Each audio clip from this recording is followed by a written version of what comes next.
What's up, everyone? It's Nick again. I'm back after a few days off, and this time I'm actually wearing my Kobe jersey, not hanging it up there. I wasn't sure about making this video because I felt like there's not really much for me to say, as much as I am very excited for the Lakers to be up 2-0 and on their way to championship number 17. Job's not finished though, but how could they lose at this point, right? Alright, I may as well talk about it, so cue the intro.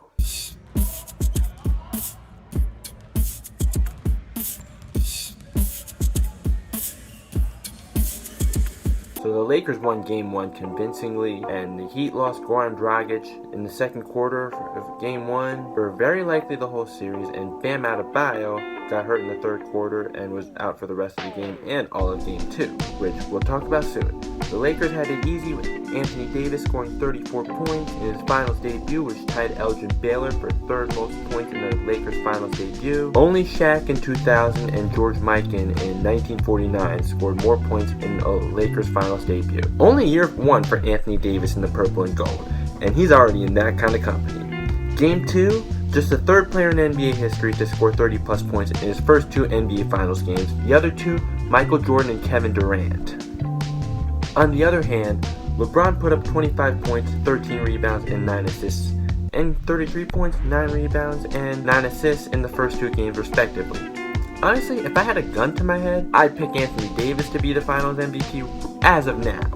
Just as of now. Things could change though. But honestly, I'd be glad to see both of them win finals MVP. I'd love to see them be co-finals MVPs. We'll see though. But honestly, like I've said before, I'm a fan of the team first, not a fan of any individual player first, so whoever wins finals MVP, it is what it is. I just want that ring. Between these two though, neither of them are Robin. Honestly, it's like both are Batman. Or we can say one's Batman, the other's Superman. Scottie Pippen was Robin to Michael Jordan. Kobe was Robin to Shaq in 2000. 2001 and 02, okay, Shaq was still better, but Kobe was better than what you would think of as Robin.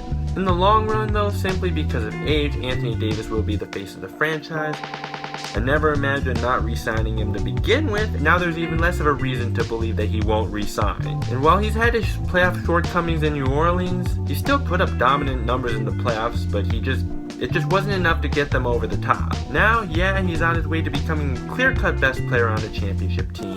LeBron, while yes, he is aging beautifully, you know he's not going to get much better than he is right now at this point. He's going to have a small drop-off each year. He's 35 right now. He's going to be 36. You know that, in fact, I would say he is past his peak, but he's still amazing for being past his peak. I mean, he is LeBron James. I'd say his peak days were in Miami, but even with that said, he's still amazing. And in fact, I could even see him being a pretty good player at the very least, even in his 40s. But alright, so moving on. Game 3.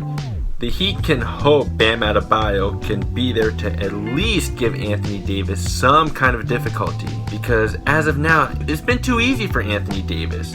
Yeah, you'd rather get beat on those mid-range shots than at the basket, but Anthony Davis is just that good at hitting those mid-range shots. And he's shooting 60% from 3 in the finals, and for the playoffs, he's shooting 39% from 3. In the regular season, he was just okay from 3, but a damn good mid-range shooter. I expect Bam to give all the effort he can possibly give, and maybe at the very least gives AD some kind of difficulty, but at the end of the day, Anthony Davis, while yeah, he's only 1 inch taller, he has 4 inches bigger of a wingspan, so at the end of the day, Anthony Davis is just too much for really anyone on the Heat to handle. Even if Bam is healthy, it's just a matchup nightmare, to be honest. And I'm not even just saying that as a Lakers fan, that's just reality. Playoff Rondo still at it. Last game, 16 points and 10 assists. He's 2 wins away from being the first ever player to win a championship with both the Boston Celtics and the Los Angeles Lakers. Now, yes, there's Clyde Lovelett who won a championship with the Lakers and Celtics, but the Lakers were the Minneapolis Lakers when Clyde Lovelett won with them.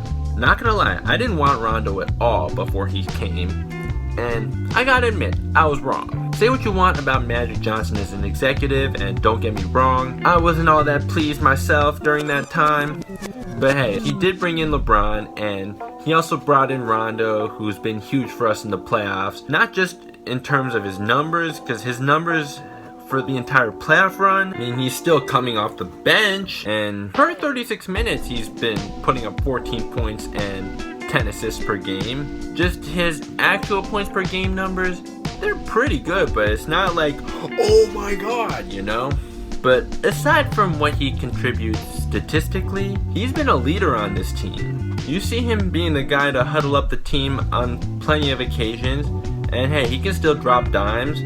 I mean, 10 assists per 36 minutes, right, in the playoffs? And with him on the floor, that also takes pressure off of LeBron as a playmaker, so you got two playmakers on the team, right? And as a result, as much as the Heat's zone worked against the Celtics, it doesn't really work against the Lakers because you got two really good playmakers, or should I say even elite playmakers in LeBron or Rondo, and it's too easy for them to find holes in the defense when you're playing zone. And they'll also have to worry about the guy passing the ball, and as a result, that frees up space for them to shoot too. In fact, Rondo's shooting over 40% from 3 in these playoffs.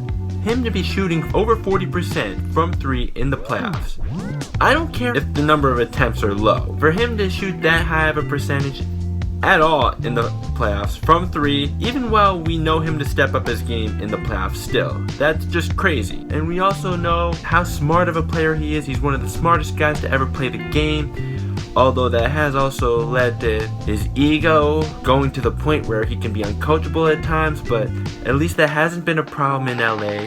Perhaps because he does realize that he's not there to be a star player now, because he knows that the star players are LeBron James and Anthony Davis. Kyle Kuzma, the guy who was supposed to be the third guy behind the dynamic duo of LeBron James and Anthony Davis going into the season, and he was the third guy, but not a very good third guy, to be honest. Sure, he was good at cutting to the basket, just he's not consistent enough of a scorer to really be a third guy. And in the finals, KCP's been that third guy and has been very inefficient as that third guy. But hey, with LeBron James, Anthony Davis, and playoff Rondo, it doesn't really matter, right? Erik Spoelstra did say in an interview, they don't give a what other people think, and that if you want something bad enough, you'll figure it out, and this group is stubborn and persistent enough to overcome it. I'm just paraphrasing what he said. Don't get me wrong. I do think Erik Spoelstra is a brilliant coach.